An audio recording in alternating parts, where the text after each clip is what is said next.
The second man in Missouri who has made threats against black students at the University of Missouri has been arrested. Authorities have identified him as Connor B. Stottlemyre. And apparently he did something very similar to what Hunter Park did. He went online and he made very clear threats against African-American students. Now, Northwest Missouri State University freshman Connor B. Stottlemyre was taken to jail on suspicion of making a terrorist threat in connection to a post stating, quote, "I'm going to shoot any black people tomorrow, so be ready." This is another 19-year-old who made, again, very clear threats online and got arrested as a result. Hunter Park was the first 19-year-old who got arrested for that. Now, Hunter Park's threat was, quote, "I'm going to stand my ground tomorrow and shoot every black person I see." Park is suspected of making a terrorist threat, a Class C felony, which can bring a sentence of up to 7 years in prison. A University of Missouri police official said Park was not in possession of any weapons. Now, something interesting happened with Park that we didn't report in our original story because we didn't know. Of course, authorities are now questioning him about his post, and there was a second post that he put up indicating that some of the students at the University of Missouri are okay, and he wants to warn them not to go to school. If you can remember, that was a very similar warning that the Oregon Community College shooter posted online prior to the shooting. So the authority who spoke with Hunter said the following: "I asked Hunter what he meant by the phrase, 'Some of you are all right, don't go to campus tomorrow.' Hunter smiled and stated, 'I was quoting something.' I asked if he was quoting the Umpqua shooting. He replied, also, that's one of the creepiest paragraphs I've ever read.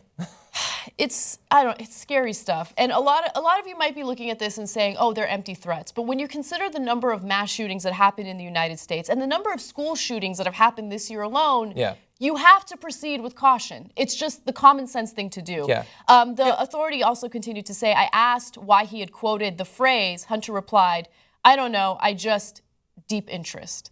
Remember, at this point, he's getting arrested, he's talking to authorities, and he's just completely conceding that he has deep interest in what the Oregon mass shooter did. He's being questioned about a potential shooting that they're worried that he was going to commit, and he's just like, I just really liked the other one.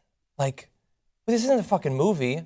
This is not just, there are crazy people who like are prone to rage, or crazy people who do, like this is a classic crazy person who can't even hide when he knows he's being investigated for potential acts of violence. He can't hide how fucking insane he is. And like the idea that it's an empty threat. First of all, there are empty threats that you're allowed to throw around. Like, I swear, if they don't cut my hours, I'm going to quit or something like that. That's an empty threat. You don't get to make empty threats about shooting up a school. And also understand, and believe me, I understand, there are a number of empty threats that are made on a regular basis on the internet, especially empty threats toward us, right? And sometimes they're scary, sometimes they seem very real, but this kind of language is thrown around on the internet on a regular basis. But what you guys need to understand is that when it comes to the issue of free speech, this type of speech, very clear threats of violence toward targeted groups of people are not protected under the First Amendment in any way, shape, or form, especially in a racially charged issue like this. So I'm glad that the authorities are going after them. They should be investigated. I don't know if there's any way to find out whether or not they actually plan to shoot up the schools, but you can't make threats like this. And I'm glad that the authorities are doing something about it. Now, one other quick thing. Of course, since the president of the University of Missouri stepped down and since the chancellor did the same, there have been other very clear acts of racial harassment on campus. The latest involved a sign that basically spray painted the Black Culture Center. So they spray painted the black part so it only said Culture Center. So that happened. And other students are claiming that they're being approached by other peers who basically refer to them as derogatory names and threaten them. So this is what's currently happening. It's so two people now have actually are being investigated for the threats. I like that they were actually able to find them. I wouldn't have guessed that they would have been able to.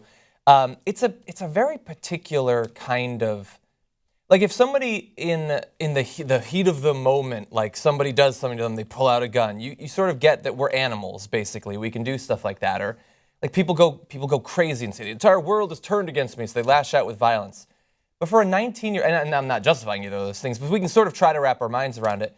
But a 19-year-old who's like, I hate this group of people so much that I want to go to a school that I don't even go to just to kill any representatives of them, just anybody. What interactions have you had individually, culturally with this group that at only 19 years old, you think that they're the problem in your life, the problem in this country? That like they're protesting so that they'll have a slightly higher percentage of black faculty and staff, and that drives you to rage so that you want to kill. Like we were talking yesterday on the show, or 2 days ago on the show, about it shocks us that there's racism still to the extent that there is in 2015, but racism that drives you to murder. Like this person is, to murder. Or to threaten to murder. But I'm not gonna hide behind it being an empty threat. I think that the likelihood that they wanted to do something was probably pretty high. It's difficult to imagine how they have been twisted. Either they've twisted themselves or been twisted by the media, maybe by politicians, into thinking that all of their life problems can be put onto these group of people that they've never met, and so that they would want to kill members that they have no personal beef with. Think about how much energy goes into hating someone and how exhausting it is. I mean, I think about moments in my life where there was an individual that I really didn't like, right? And disliking them, not even hating them, but disliking them, sucked the life out of me. I hated it, right? I hated And then hated that them. sucked the life out of you. Right, and so think about living your life like that, where you look at groups of people that differ from you as the enemy, and you consistently live with that mindset. How exhausting is that? Yeah. And where do you get that as a 19-year-old? I mean, I think of myself and my friends and the people that I've surrounded myself when we were 19, and I feel lucky to have grown up in the community that I grew up in. Not to say that it was perfect. There were definitely instances of discrimination. I'm not going to hide that, but not to this extent. I can't imagine living in a community where 19-year-olds feel the need to threaten to kill black individuals because they're protesting about the racial harassment that they've been dealing with. Yeah. Yeah, and the parents who, I assume there had to be, even if it was that they were being influenced by the media or whatever, generally you have to create some sort of opening for that to be effective, and that's usually where I would want to look into the parents, basically, or whoever it was that raised them.